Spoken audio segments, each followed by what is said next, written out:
to this special Christmas edition of No Chill with Gilbert Arenas. I'm your co-host, Josiah Johnson, here joined as always by the living legend. Gil, you got festive with the red. Yes, sir. You can't wear that in some parts of LA. I'm gonna be real with you. You're right. You'll never see me in a red sweatshirt. I'm just gonna be honest with y'all. But we got a, jam-packed show for y'all. We got 5 Christmas Day games, hopefully, depending on how this Rona and this Omarion variant, everything kind of pans out. So some would argue the marquee game, Christmas Day, Nets Lakers. We're going to dive deep into it. But will Kyrie Irving play for the Nets against the Lakers on Christmas Day? That'd be a hell of a Christmas game. That'd be a hell of a Christmas matchup. He's pulling up like Pinky in the apartment. Yeah, just to see him back in action on that day would be like a very, very, very great watch. Like I will actually watch the game. Are we going to be watching or are we going to be there? Because I need you to really start. I was here in L.A. You have the I got to get the suite then. Okay. I got to get the suite. Facts. A, B, or C level, though, is the question. A, B, or C level? Yeah, you don't mind if it's C, right? No, I'm not tripping. Okay. I'm a C level. I want A, but A might be going for like 50 grand for 6 people. Might be going 6 grand for 6 people. So the nachos aren't we might be at C for the 10 grand. Hey, it's all gravy. It's all good. Wherever. I'm just happy to be amongst your, your entourage. All right, so now let's shift gears into obviously the big, thing that's been hanging over the league and really kind of jeopardizing games. We've seen it in the NFL. NFL's now had to postpone some games because of COVID rise. Seen it in the NBA now. It seems like teams are just getting decimated. You're talking about the Bulls, Lakers, besides LeBron. LeBron's the only human being I've ever seen defeat COVID in like 16 good hours. Yeah. Rub some tussin on it and keep it moving. But like I said, Harden's in protocol. We've seen stars like Anthony Edwards, big name players across the league. Is this going to jeopardize the Christmas Day slate at all? To be honest, I didn't even know this thing was still a thing. Like, I'm not even going to. This COVID thing is still an actual thing. Like, they're playing these games with us. Yeah. Like if you don't want just go back into the bubble. The bubble had no problem. Yeah. Right? There was no nothing in the bubble. So listening to all the news now, just like, shut up already. All right? Like, what is COVID protocol? Do they have COVID? Were they around someone with COVID? Who else is, there's this big old mystery around what COVID protocol is. It's not saying that they actually have it. Are we doing was around? Are we still doing that part of it? Like, because if he's playing on a team, that means everyone was around him. So everyone should be COVID protocol. So there's really no information. It's just yeah. So my UCLA Bruins, they're dealing with it. Head coach Mick Cronin, I had a game canceled last week. After it was announced, and I'm sitting there telling my boo, if Cronin got it, he's up yelling at everybody's grill, all types of spit particles and everything from the grills. That means the team's not playing. They went on to subsequently cancel their game against North Carolina, the CBS Sports Classic. But that makes sense. But what I'm saying is you have teams now in the league where it's like, well, shit, if this one dude got it, I see how much this dude talks, how he be in everybody's faces. That means everybody's getting at least some Rona variants in their grill. You would think, but college makes sense because if your best player got it, we're going to cancel today's game because I'm not going to take a loss because 2 of my best players got to miss this game. So it makes sense for that level. NBA, there's so many games that they're going to keep playing. Okay, Joel Embiid, you're out. Okay, blah, blah, blah. Let's keep it moving. But in college, you're not gonna risk that your best player is out and you're going to go and play North Carolina. But in the league, we've seen Harden, we've seen Giannis. It seems like, there are going to be more guys that kind of succumb to the COVID protocols. Are you concerned at all about the Christmas games? They're supposed to be, this is a marquee. Obviously, it's early in the season. It ain't the playoffs, but it's a marquee event, Fans are watching from all over the world, opening gifts, eating gumbo if you're in my house. Should I say it? Please do. When are the sorry-ass players going to get COVID? When are the sorry players going to get COVID? Why is it always the marquee players catching COVID and going to COVID protocol? When does the number 14, 15, 12, 11, when are they going to catch? Can they catch COVID too? I mean, I feel like... something about that bench just says, your blood, that not playing, you are, bulletproof from COVID. I haven't heard one sorry player yet. I'm not gonna say sorry, but we got players on the Lakers, dudes that aren't even around. I think Michael Porter Jr. didn't even travel on the trip, and he ended up getting in protocol. So it's What team is he on? the Nuggets, right? Well, but that's a star player.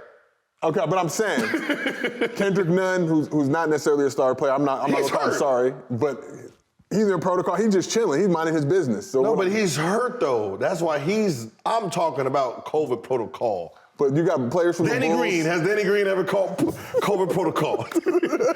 Avery Bradley, have they ever called COVID protocol? Avery is in the protocol. I'm not hating Avery. I'm rocking with you. Oh, he Get that is? jumper right. Okay, we're gonna get it right. Okay, yeah. Jared Dudley never caught COVID, I'm pretty sure. Well, Jared Dudley, Not playing, but that's what I'm saying. Those players always the star marquee players. For some reason, that's out. Yeah. And I was just wondering if it's just they only like that athletic, dominant blood. I don't know.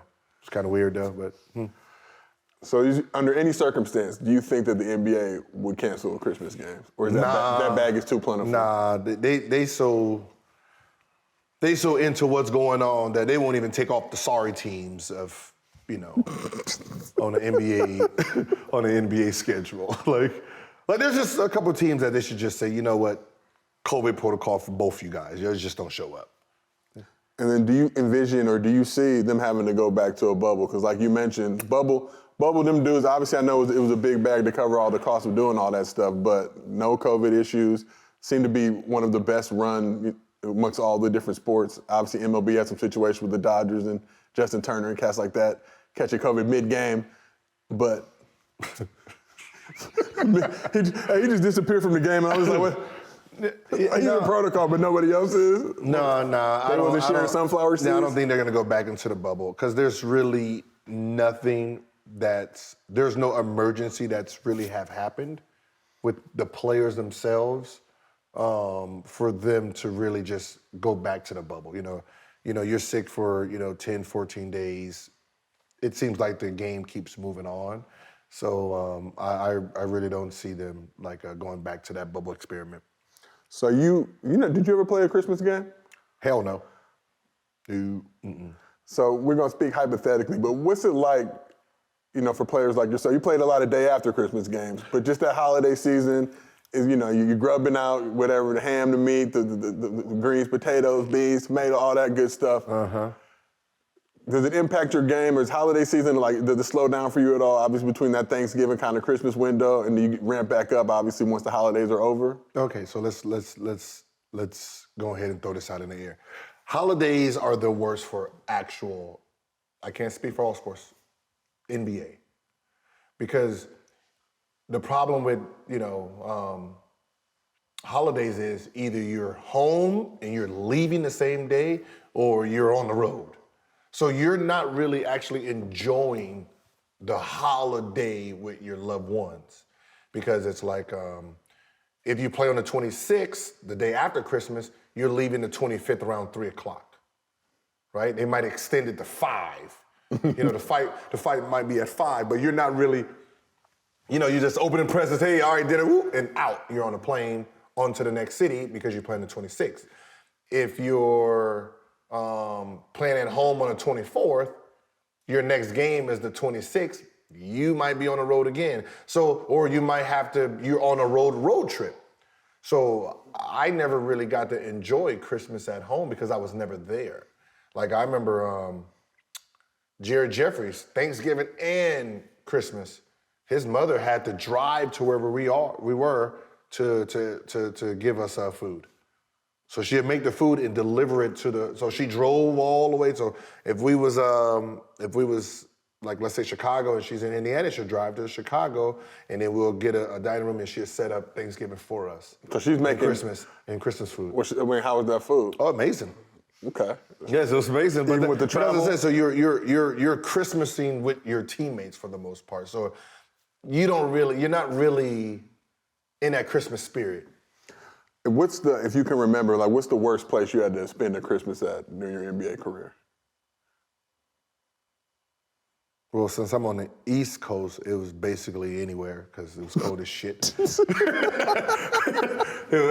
He was in some cold city that was snowing and, you know what I mean? And then in a hotel eating hamburgers and what's the name? They don't, you know what I mean? That's what they're eating fries, hamburgers, and what's the name?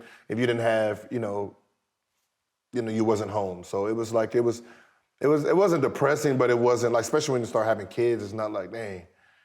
Like, yeah, send me pictures of the little dude like the president or whatever. So, but I mean, you joke and you laugh about that, but how hard is that for you as a parent? Because I remember, my pops was on the tail end of his career, so, it wasn't like he wasn't around a lot, but just being able to form that bond with kids, and these are supposed to be holidays, at Thanksgiving, Christmas, things like that, where you get to form those bonds, and it's like you're doing it on FaceTime. Like, You're a parent, but you're not a parent. Yeah. Like you're a substitute parent. Usually, like there's a running joke that wives and girlfriends are like, man, you need to stay on the road because every time you come in here, you mess up the routine. Because your family has a routine, and you're on the road 16 days. You come back, you're messing it up because you're happy to see the kids. You're staying up late. You're doing this, and it throws them off. And then you're back on the road. Now they got to get them back on track. You come back, mess it up again. So you have this little funny friction. But when it comes to holidays, it's just you're just a paycheck. You're just a wallet, bro. You're just a wallet of this wish list of what needs to be happening. You just giving it like, yo. Back then it was no FaceTime, so you're calling like, oh yeah, I got the picture. Yeah, he didn't look too happy. Like he ain't like that. He ain't like Trent said. All right, okay. Like they play with the box more than the toy. Got it. Little kids, so they like the boxes in the bags more than they did the toys. So what about with the team? You guys doing like Secret Santas? You guys buying each other gifts? Is there anybody who's notoriously cheap or janky with the gifts? I just need to know because I've never been in an NBA locker room, so I'm trying to help the people understand. Listen, Steph gave out some Rolexes. Yeah. Bro, this new NBA, boy, they nice. You ain't get gift cards in the NBA unless somebody had a Christmas party. So like if we was going to a certain town and somebody's from that and they decided to do like a Christmas party, they'll send out the little invites and we'll get cards and food. Gifts? No. No way. Like Rolexes, I'm buying y'all Rolexes for passing me the ball? No. No. Get them the Folex at least. Like that's what I said. It's like John Wall bought Rolexes and stuff, and Steph just bought Rolex. Like nah, baby, this is all me. Y'all need to buy me Rolexes for keeping y'all relevant. Let's be honest here. But the new school is a little nicer. So being Santa, is all year thing for some of these players. For sure. All right, so let's just take a look at this Christmas slate since I don't know it off the top of my head. You got Hawks and Knicks, which I'm sure that sounded good on paper when the NBA was putting it together. Mm-hmm. Celtics, Bucks, Warriors, Suns, Nets, Lakers, and Mavs, Jazz. When you hear that 5-game slate, which game are you most excited to check out? I mean, if Kyrie's playing that Kevin Durant against, LeBron is going to always be a great matchup. That's going to be a great watch. And then you got the two guards, Phoenix number 1 versus, or Phoenix number 2 versus Golden State number 1, those two matchups. So those are the two games that I really want to watch. And what do you feel like is the most important of those? Who has the most to prove on Christmas Day? Usually no one, it's okay, because it's the beginning of the season still, there's no real proving anything because none of it matters. You just, as a fan, you just want all the stars to be there. Yeah, you know what I mean? Because, let's just be honest, we're fans. We open gifts. We have family over. We don't really like all the people that's here, but they gotta be here. So we want something to distract us. You know what I mean? So we want everybody on the court performing. So, Lakers are trying to make a statement because they need to try to get this thing going. Nets, if Kyrie's back, they're gonna be trying to make a statement. He's gonna be trying to make a statement. Phoenix and, Golden State, they're both fighting for who's going to be the top dog in the West. So, that's probably going to be the best, hard-fought game. All right, now let's talk about your favorite team, the Milwaukee Bucks. I know Bucks fans are going to love this. Mm-hmm. So it seems like whether it's playoffs, anytime, Bucks coming off their first championship in 50 years, getting the janky kind of boo-boo slot. Not the super boo-boo early morning slot, but right after that. Do you think it's fair that the Bucks get a worse time slot than the Suns? So we can't, I think when they do the scheduling of, these games, it's the year before of what they did, not what's going on now. Okay. And that's what's dumb about the whole Christmas thing, that it's predetermined. Like these are 5 games. This should be the best 5 matchups that we can put together. So when you're talking about matchup-wise, okay, Bucks has to be on there. They're the number 2 team. Who gives them the best matchup? That could have been Miami always played them well. You can throw in a Philly. You can throw in Chicago. But, having a team that's playing like dog trash right now, with Boston, it just doesn't make for great TV. So they get penalized just because of their matchup. Obviously, the Suns lost the championship, but they do play in the West. But from a fan's perspective, who deserves that better slot? Suns.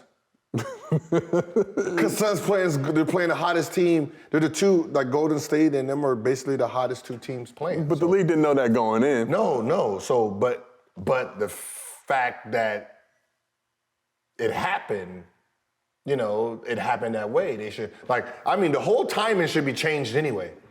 It should go from horrible to the best game. And that best game, that last game of the night should be either, if Kyrie's playing, that should be the last game. If not, Suns and Golden State should be the last game. It feels like Lakers Nets have that primetime slot. Then there's one more game for the West Coast, because let's just be real, nobody's staying up for that game anyway.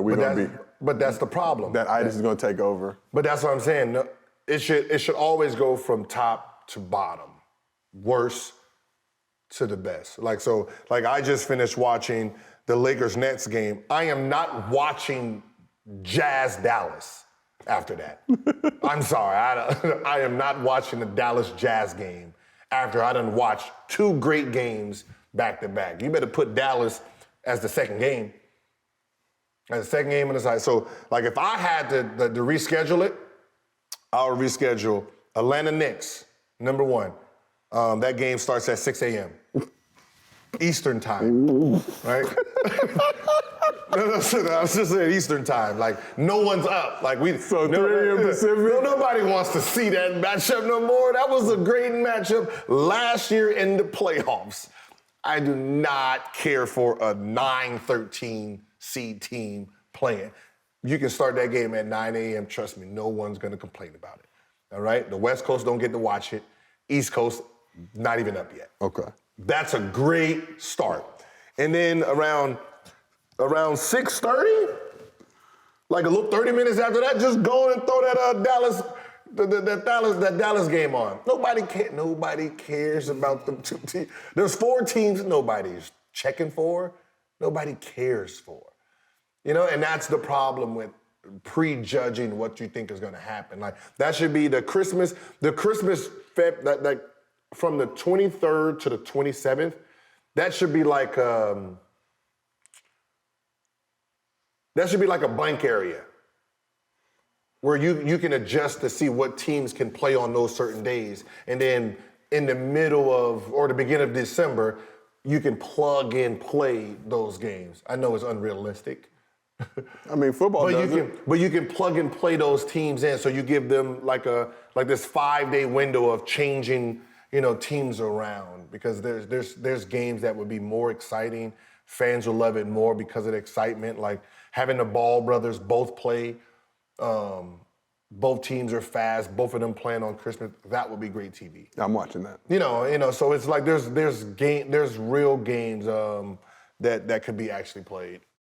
DraftKings is brought to you by No Chill. It's Christmas week, and DraftKings Sportsbook, an official sports betting partner of the NBA, has a gift that'll certainly put you in the holiday spirit. New customers can bet just $5 on any NBA team and win $150 in free bets. If they're victorious, it's just a great way to put some extra jingle in your pocket. If Sportsbooks isn't available in your state yet, your Christmas can still be merry. Everyone can play for huge cash prizes with DraftKings Daily Fantasy Basketball Contest. DraftKings is giving all newcomers a free shot at millions of dollars in total prizes with their first deposit. Download the DraftKings Sportsbook app now. Use promo code NOCHILL. Bet just $5 on any NBA team and win $150 in free bets if you're victorious. That's promo code NOCHILL this Christmas week at DraftKings Sportsbook, an official sports betting partner of the NBA. Must be 21 or older. New Jersey, Indiana, or Pennsylvania only. New customers only. Minimum $5 deposit and $1 wager required. One per customer. Restrictions apply. See DraftKings.com/sportsbook for details. Gambling problem? Call 1-800-GAMBLER. 8 Sleep is brought to you by No Chill. This holiday season, give yourself or a loved one a gift that keeps getting better night after night. Let me tell you a little bit about one of my favorite products of the year, 8 Sleep. Have you ever heard that you need to sleep at 68 degrees? Well, that's a myth. Science suggests that there is no one universal sleep temperature that gives you deep and high quality sleep. Moreover, your sleeping temperature needs to change throughout the night. Now, the average mattress actually absorbs your body heat, giving you those nasty sweats and causing restlessness. Who wants that? The Pod Pro by 8 Sleep is the most advanced solution on the market for thermal regulation. It pairs dynamic cooling and heating with biometric tracking. It comes in the form of both a mattress or a cover you can put on your existing mattress. The result, 8 Sleep users fall asleep up to 32% faster and reduce sleep interruptions by 40%. The Pod Pro by 8 Sleep is so popular, it has garnered attentions from CEOs, pro athletes like myself, and overall high performers who want to get sleep fit. Good sleep is the ultimate game changer and the ultimate holiday gift. Go to 8sleep.com/nochill for exclusive holiday savings. So when we look at that Christmas slate, obviously those 10 teams, what teams do you feel like, if you could do that and flex teams in and out, are they getting the most disrespected right now by not being able to get a Christmas game this year? Chicago should be on Christmas. Chicago should have a team. I mean, that's what I'm saying. You got to give Caruso a Christmas game. Doesn't you got a team that's 13 and a team that's 9, team that's 10, and Chicago is the top East team. Chicago versus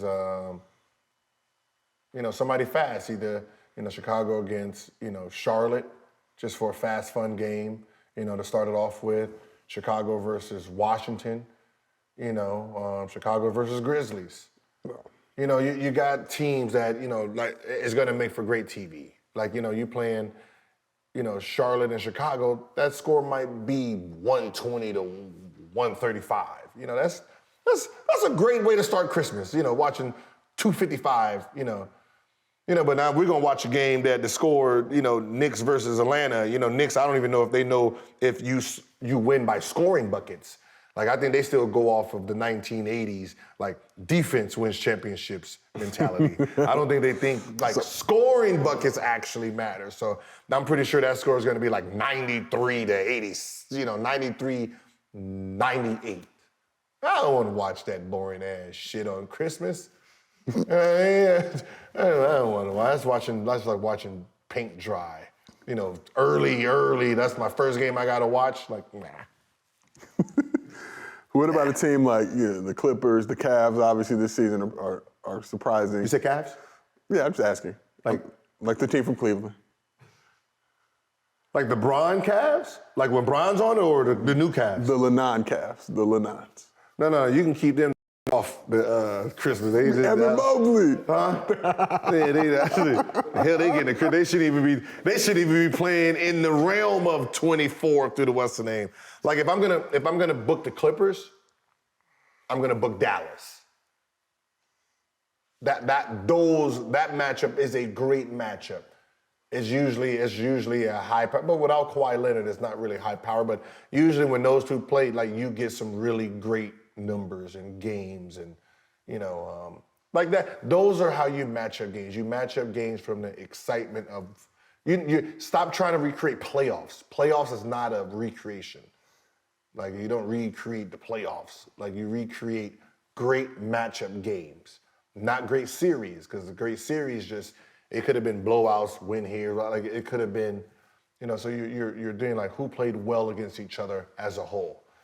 Dallas, Clippers last year. They had like 2-3 games where they was in the 240s. That's a great watch. So let's shift to the Lakers real quick. Lakers got a early Christmas gift in the form of signing Isaiah Thomas to a 10-day hardship exception. IT's been balling in the G League, doing his thing. Do you think he has a chance to stick with this squad, and can he come in and do anything special in that 10-day window? I'm glad he's finally got a chance. He's got a chance. Like I've watched him train last summer. Like you can see, he still has it, still has the motors. He just had unfortunate bad luck. Things haven't went his way in his basketball. The basketball gods have not, blessed this young man, and he's put everything he can into this game. The fact that he hasn't given up and is still a dominant force. I'm glad he's getting that chance, but the realistic of him making the team, aren't they at full capacity right now?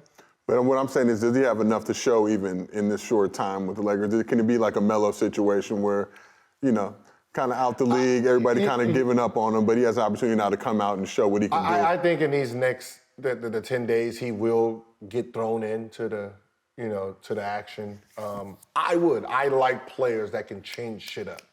You know what I mean? Players that can go off script. Like, you have a game plan for my team. I need to throw a wrench into that game plan. There's players that's them. You throw them in there, you cannot game plan for his style of play. He mixes the game up. So we are talking about Vogel here. Shit. Hopefully, he throws him in there, shakes some shit up, and he gets seen where that he can make a roster. I'm pretty sure if he does what he does best, he will end up on the team this year. And then want to touch just quickly again back on Kyrie. So how long do you think Kyrie is going to need to adjust to getting back into the Kyrie we know he can be? Week. Wow. You think I know he's been putting the work in. When you're talking about a high-level guy. A high-level guy trains 24/7. That's all they do. They eat, breathe, they think basketball. So, yeah, we might not see him playing, but let's be honest, he's training 3-4 times a day. He's watching film. He's breaking down film. He's going to be running his mile. He's going to stay in shape. Like, you're not going to have that part. So now it's just the timing. And, with a guy who's all about shifting people, a few games of understanding, what's going on, adjusting to the new ruling, just a little bit, January, by the mid of January, he should be full throttle. All right, good. We've hit everything we need to hit for Christmas. Now let's shift to one of my favorite holidays, New Year's. Mm-hmm. But before we do that, we need to go ahead and bring in this bubbly. Bring on the bub. What we got? Appreciate you, Danny. Happy New Year. New Year. Our producer. Okay. This better be that good shit. Yes. What's that? Some Corbett shit. I thought it was some Chris, but it's all good. It's all good. It's that White Star, you already know, but they splurge over here. But we're gonna talk some New Year's. Let's cheers it up too. Cheers. Okay, 2022 in effect. Oh, let me get a sip. I don't really drink like that, but I'll turn up for y'all. Woo, woo, I'm already lit. But let's talk some New Year's resolutions. So I'm gonna give you a player, and I want you to tell me what their New Year's resolution should be. Mm-hmm. First off, we're gonna go the Australian assassin, Ben Simmons.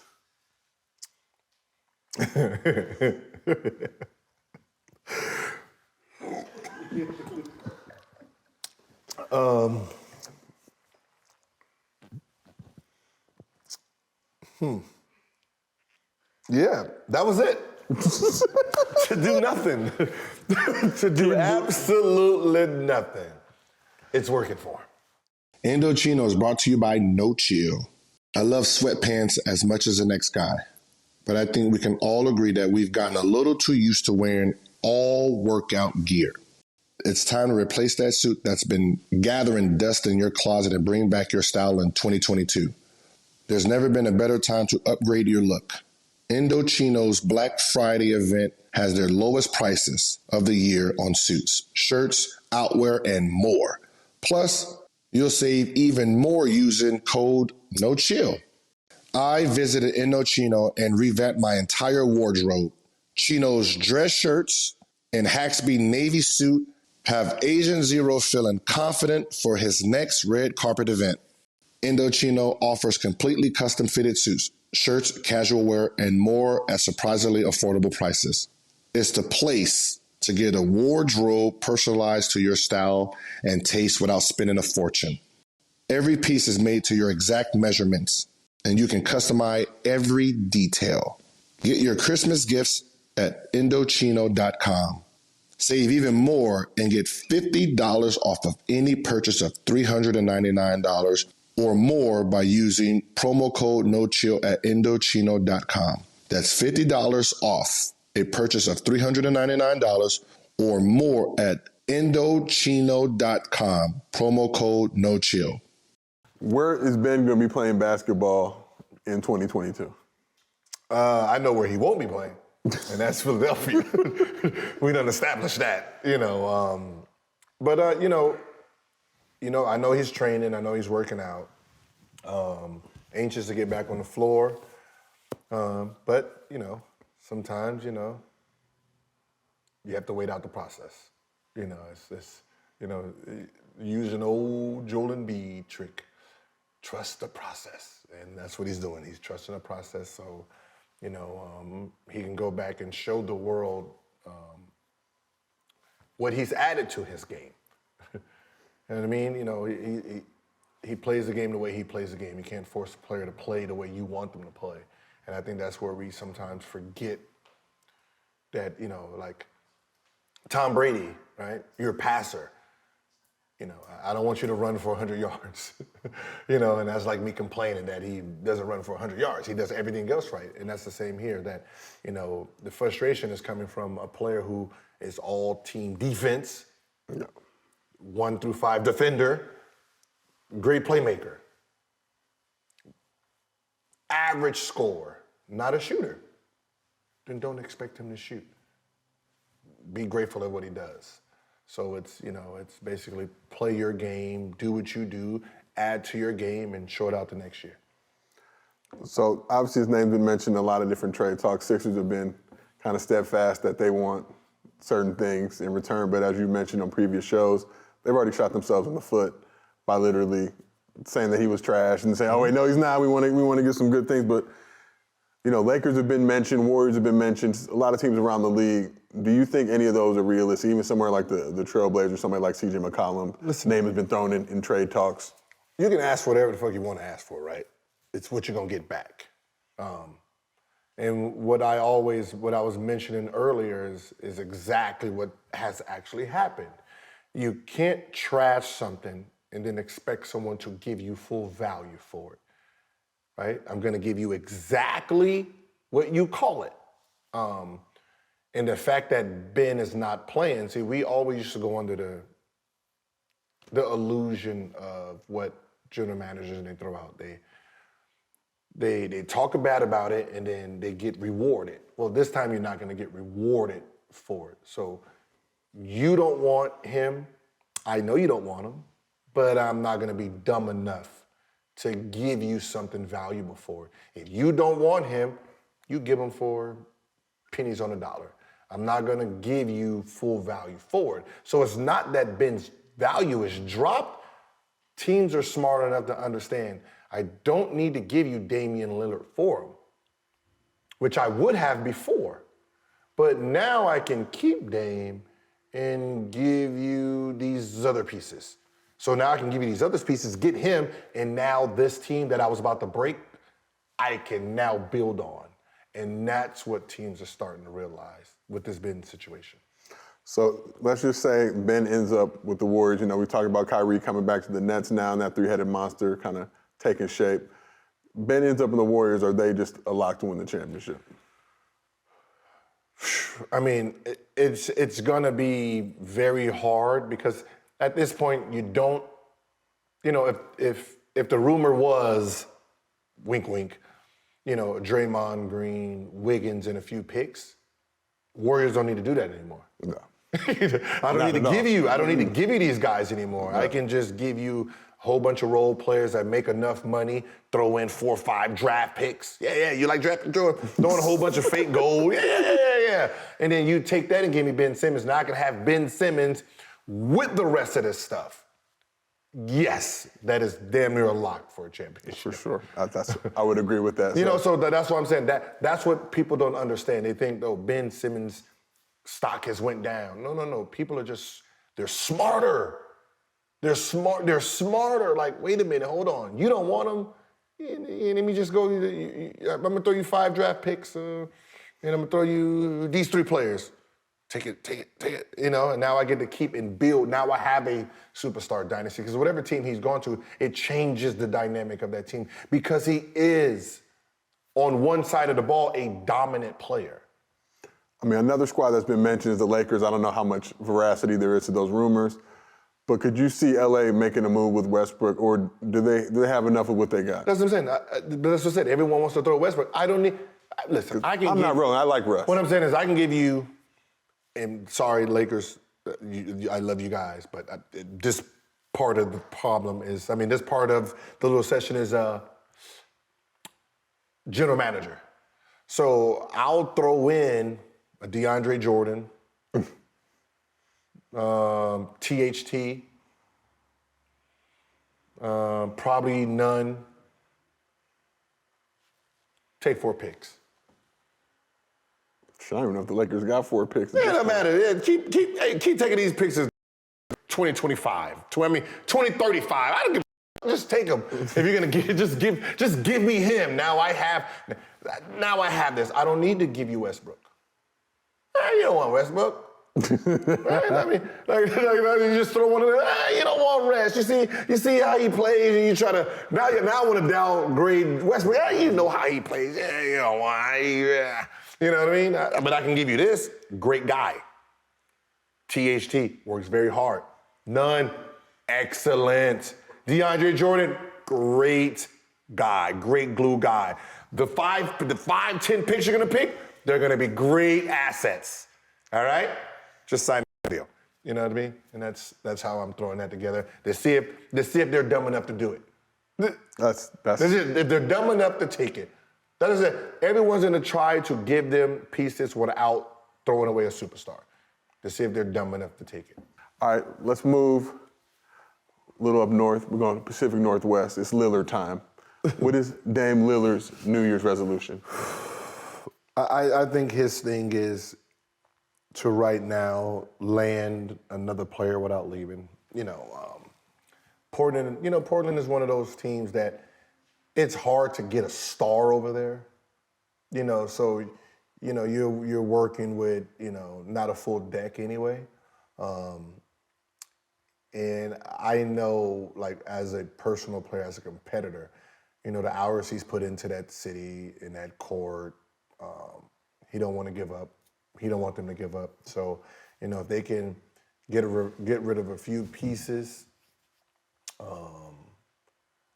Covington, Powell, couple more pieces and some picks, and he can get Ben Simmons. I think that right there puts them, above, 5th place, and then get some more pieces, some free agents this summer, and then they can be a legit contender of, second round at least. Second round. It's depending on what other pieces they get. To really like go over the top. Then that means they're trading C.J. McCullough for somebody. But usually you're trying to keep a core of 3 stars. Yeah. So I think that's his New Year's resolution, to try to get somebody over there without him leaving. So Damian famously said that he doesn't want to run from the grind. But at some point, does he need to run from the grind if he wants to ever hoist a championship trophy? It's the same thing like what happened with LeBron. You go there, you call your friends, hey man, come on over here. And they look to Cleveland? Hell no, I'm not coming to no Cleveland to play. So it's one of those situations that if LeBron couldn't get anybody to Cleveland, and it's LeBron James, then no one's going to Portland. You're not rocking with Portland? No sales tax? That's good. The fire recreational? This is... The fire. This is... With no sales, because in LA we get the sales tax now, and they tell me how much it is, and then how much it ends up being is not the same number. I have to say that. But you got to remember the one thing that people don't really think about. We only practice 30 to an hour and a half at max. That means I have to spend the rest of the day in that city. That is what you can talk about all the road games and shit. I practice an hour, 30 minutes or an hour and a half. And when I leave that arena, I have to live here. Yeah, I don't give about no sales tax, bro. Okay. I don't care about no sales tax at that point. Better than Cleveland, though. At least you're near the water. It's way better than Cleveland. Good seafood selection. It's way better than Cleveland. But it's hard for free agents to go to markets like that. So you have to draft well or get lucky in a trade. But usually back then it was star for star. No. So this is going to be the first year where you can really try to steal a star. All right, now let's shift over to NOLA. We got Zion Williamson. What's Zion Williamson's New Year's resolution? I'm pretty sure, you're talking about a young kid, so I'm pretty sure, just getting on that floor is, the New Year's resolution. But, it's an uphill battle because the most important thing he needs, he's having a hard time with. You need your feet. No. You need your legs. But as long as you keep gaining weight, you're going to keep putting pressure on his feet. So you're going to keep having setbacks. So as a medical staff, they're going about it all wrong, because if the reports are correct that he's 327, I'm pretty sure by now it's a little bit more, and you're still trying to have him do exercises on that foot, what do you think is going to keep happening? Before he does any activity on that foot, moving, jumping, jogging, running, he needs to drop the weight first. So you need to get him under 300 into the 280s. Like, I remember when I said, and everybody thought I was stupid when I said, he should come into the NBA and he should be playing at about 240, 235 at best, and be a shooting guard type of guy. Just a guy who has all that power coming downhill like Dwayne Wade. Once you start getting older, and he's only 21, once you start picking up age, you start picking up weight. So if he was 280, 285 then, he's only going to get bigger. So he should get smaller. Like, he's the type of guy going into every season, he's going to have to lose weight. Like LeBron, I'm going to come into training camp at 240. And then by the end, I'm 265, my playing weight. That's how Zion's going to have to approach every year. Come in at 245, 250. To play at 265, 270. So there's been reports coming out of New Orleans that Zion has been missing rehab sessions, falling asleep during film reportedly. Obviously, you can't confirm it. Wait, so he fell asleep during? Film session. Obviously, he's not involved in them because he's not playing, but just, I think, I don't know. What's bad about that? Isn't it's the Pelicans, right? I'm just. Who wouldn't fall asleep during that goddamn film session? You got to rewatch that game. It's like that. But for everything from Zion's standpoint, he said this is where he wants to be. He doesn't want to be anywhere else. But it's showing us a little different. So do you feel like if you're the Pelicans? Come on. I'm just asking you, as you're the Pelicans now, is it going to reach a breaking point where it's like, look, this dude obviously don't want to be here. We have the same situation as AD. Let's try and move him now, see what we can get. Like, I think sometimes, like when we hear reports of stuff, it gets overblown. Like, it is film session, bro. We done already got our ass kicked. Okay, we done already lost. We done lost by a lot. Like, me rewatching it doesn't do anything for me. So if I'm tired, I'm gonna close my goddamn eyes. Like I'm just like, all right, I'm not gonna relive me getting dunked on 15 times because that's happened in film sessions where I walked out of film session because of it. Okay, I was gonna ask you that. I'm playing defense and I remember the play. Steve Francis, crossed me, went right to left. Hit me like right after half. Hit me with a crossover. Boom, came down the lane, jumped off 2. Boom! Dunked on Antoine Jameson. Coach, rewind it, right? So, rewind it. Started from the beginning. Gil, look, whoo, all you hear is, ooh, right? Like, everybody's like, ooh. And then he was like, what did you do wrong? Why are you calling on me right now, bro? I just got crossed over. It was like, I thought I heard him say, I thought I heard him say, pick left, so I looked.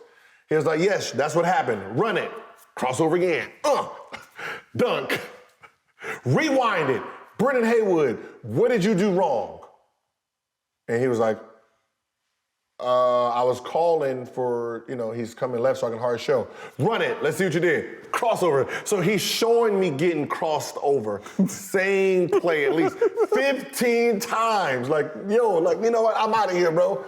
I see what you're trying to do. And I'm out of here and walked out. Okay. I ain't got time for this shit. Trying to embarrass me up here. This is more than a highlight reel on Top 10 ESPN. And then it was on Top 10 ESPN also. So have you ever dozed off in a film session? Yes. How many times would you say? Often, or was it just? It depends. Are we having a film session before practice or after? Like if I gotta remember, if I came, trained 2 hours, and then practice, steamed, and then we having a film session after, and I'm tired, no. Huh? What happened? Yeah, my bad. It was my bad. Yeah. Like you just like in class, you be sleeping in class, and then they call on the The mouse done ran up like we're not on that anymore. And that's what ends up happening. Like it's film session. No. Like let it go. It ain't that damn session. There's teams that don't even watch goddamn film. How important do you think film sessions are, just to be real, in terms of when you're in the league for just, if it's a game you get your ass kicked or whatever? After the game, film session is pointless because no one's gonna retain the information. Right? We just got our ass whooped. I don't want to. I'm checking out. I'm checking out right here. Yeah. So I'm not going to watch it.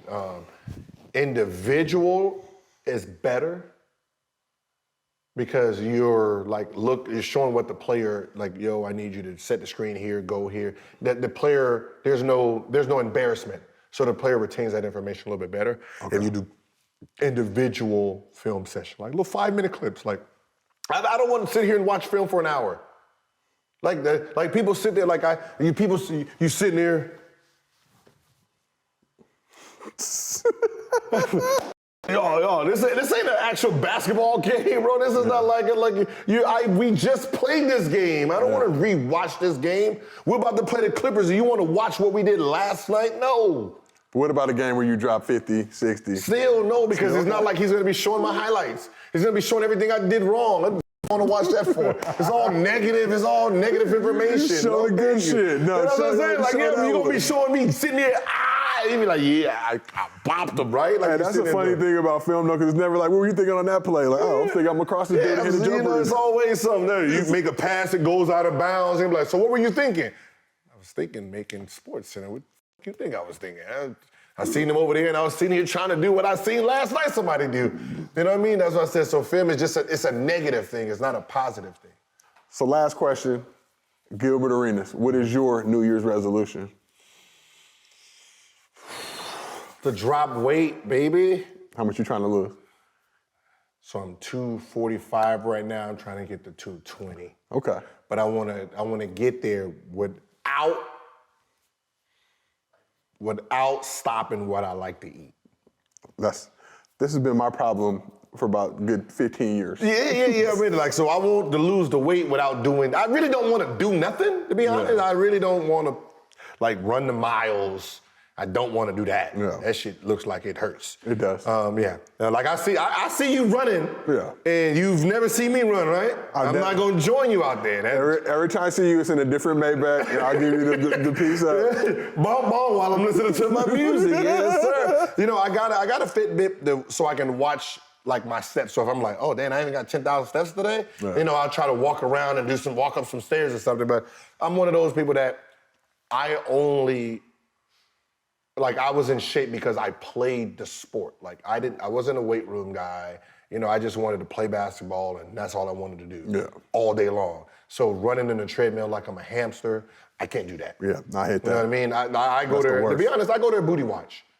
I'm just be honest. I go to the treadmill, I sit there, and I go to the gym, 24-hour fitness, and I'm just there to booty watch. I'm just out there look. She's inspiring. Good job. Yeah. Tights fit very, very, very well there, huh? All right, I'll see you tomorrow, same time, right? You know, and that's basically, I go to the gym every day and I gain weight because of that. It reminds me of DJ Khaled back in the day on Snapchat. He'd be doing all these workouts losing no weight. He's like, you done gained 3 pounds with the heavy ropes. Like, how did I think, what's going down? But hey, I get it. No, so I think, I agree with you. That's, I think, kind of all of our resolutions to get healthy or whatever. And it's funny when you be at the gym, like January 1st through like the 8th, it just overcrowded. Everybody's on the good machines you be using. Then around the 9th or 10th, it clears back out and they get right back to it. Dude, I have a full gym downstairs. I walk past it to go to the gym. That's my problem. Pit stop there, then go to the... No, I just walk by, look at the glass, like, there's some good machines up in here, and goes right to the gym, and then just sit there. Waste my 2 hours. Like, I went to the gym today before this. Didn't do nothing. Not a damn thing. Just sat in the parking lot, looking on my phone, like, yeah, this is gonna be some good-ass topics today. Damn, it's time to go work. And then came back home. Okay. Well, that's real. So let's get one more last cheers to the New Year, man. It's been a pleasure working with you on this joint. Let's keep the good times rolling. Thank you for watching No Chill with Gilbert Arenas. This was our Christmas New Year's edition. See y'all in 2022. 2022.